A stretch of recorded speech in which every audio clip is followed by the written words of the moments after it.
3.23 is not just all about UI, it's also about something crazy called master modes, and this video is all about that. You've probably heard some sad and not so good things about master modes, but I'm here to change your mind and in tune you with the direction SIG want to take the game. So if you consider yourself to be an avid flyer, or you just want to know how the ships are going to fly and how the combat's going to work in our most common vehicles, well, this video is for you. Thank you guys very much for tuning in. Don't forget to subscribe, hit that like button, and use the stars as a referral code if you're thinking about getting the game. There's a link in the description. Now, let's talk all about master modes. And I guess the right place to start would be, what is master modes? Well, I'm glad you asked, random viewer. Master modes is SIG's new direction for flight combat and flight in general. Basically, every ship gets different master modes depending on its functions.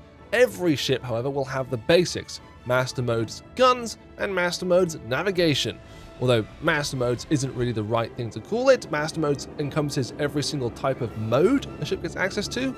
So from here on out, you'll hear me say SCM. Now, in SCM gun mode and SCM flight mode, you'll have buffs to, guess what, your guns and flight characteristics. But in SCM mining or scanning or anything else they decide to introduce in the future, you could see various buffs and boosts to your ship's generic and basic performance overall to encompass that mode.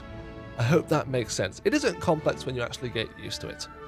Let's start with the implementation we have then in 3.23, which is Nav mode, gun mode, scan mode, mining modes, and some other modes.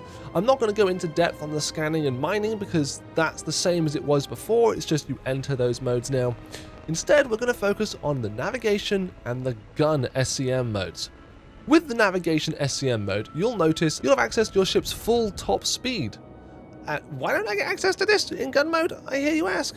Well, it's kind of for balance.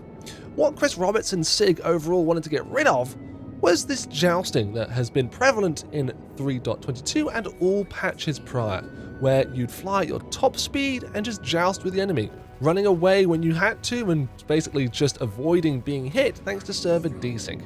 It wasn't very fun, and I have to admit, it made flying in space combat really dull, especially for me. I much preferred in-atmosphere combat, which is something that I have always enjoyed about Star Citizen, and with master modes limiting your flight speed in SCM gun mode, well, you'll notice that fighting is a lot more like that in-atmosphere experience, where you can actually dogfight now. When we get to the sort of shooting aspects of this video, we'll talk more about that then. Now we'll start and just focus on the SCM nav mode. So beyond having access to your top speed, what does nav mode give you? Well, it gives you quantum drive, so if you want to jump about, you are going to have to use nav mode. Be careful though, B is no longer by default quantum, it is master mode switching to navigation mode, so be careful. I've caught myself out a few times, especially when just trying to fly around or jump to a point. In nav mode, you'll notice that your UI changes in the ship you're in as well, so new heads-up markers, new display markers, and thankfully, thanks to the new navigation map in our mobiGlas, a much better and easier way for us to diegetically understand where it is we can and can't head to with our current fuel and all the other information which appears in nav mode.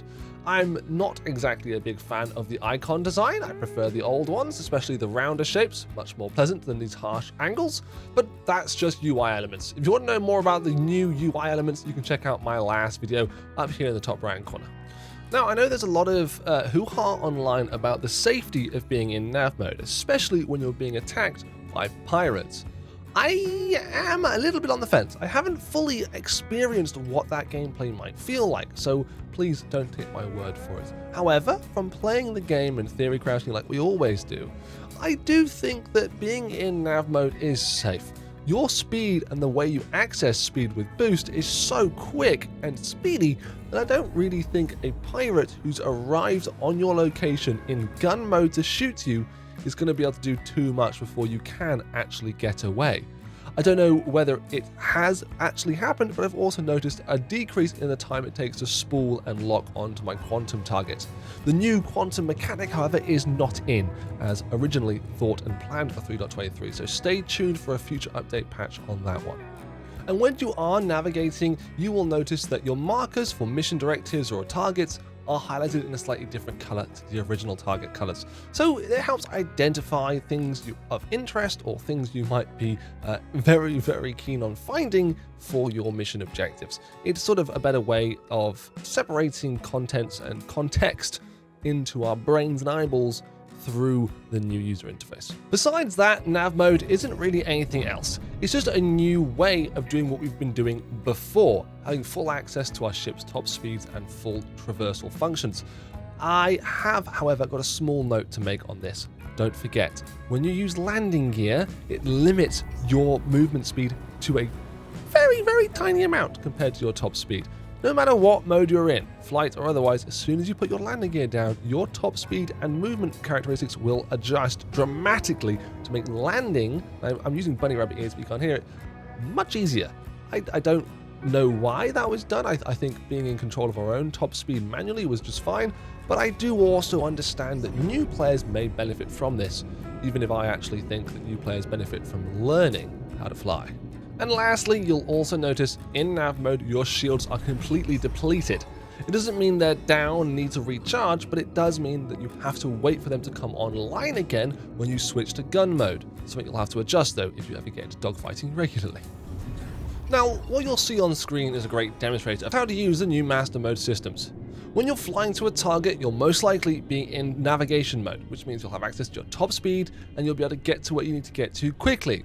But as you approach the target, you'll want to take into consideration that adjustment in speed.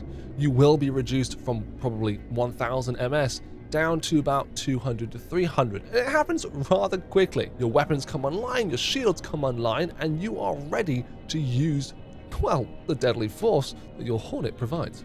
Just like Nav Mode gives you access to Quantum, Gun Mode gives you access to the new Advanced Targeting Systems mode, which is a really, really cool new function for pilots, turret gunners, and all sorts of manners of shooting people.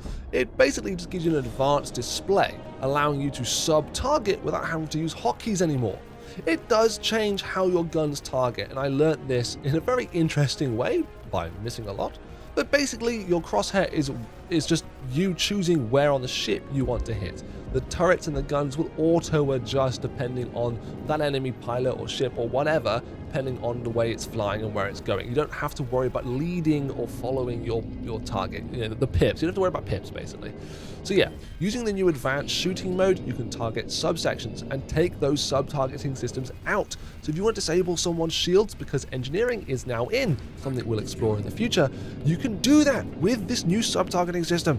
It is amazing. You can even take advantage of it, like you can see here, as a single-seater pilot. Like I said, it's accessible to anyone with a gun.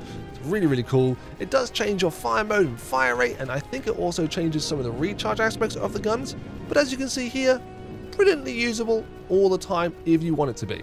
But nothing really gives you the feeling of a Hornet like just going full pout thanks to the changes with the new guns on all systems, regardless of what ship you're playing as. The keen-eyed and observant among you would have noticed immediately how much ammunition we now have access to, even with ballistics. Each gun is different, and each ship also has different capacitors, giving you more recharge and more energy for your energy weapons, but ballistics carry over. I'm going to put a little asterisk here because I don't know whether or not this will change, but look at all these numbers. It's amazing to have access to thousands of rounds on my small single-seater ships now. It means I can go out and use ballistics confidently to disable parts for engineering gameplay, and just to disable parts because it'll be fun to shoot someone's engines out, and then of course carry on to the next fight without rearming and reloading, basically allowing you to stay in the fight for longer.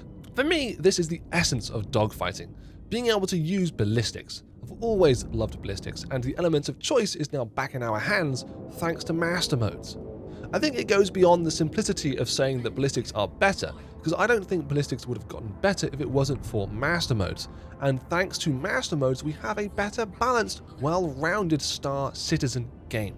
For you ship pilots out there that love getting your hands dirty and your exhausts hot. I'm a big fan of master modes, and I hope this video has helped you understand the new master mode functions too.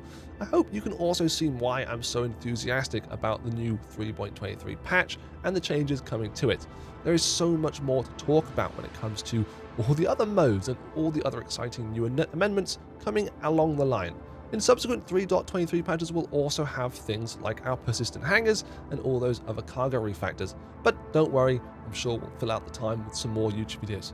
So if you feel like catching me live sometime, go on over to twitch.tv/Steweymyster, or if you want to just stay tuned, there's loads of videos you can watch, even some based on ground vehicles if the flying aren't really part of your forte. Thank you guys very much for watching. I'll see you all in the next one.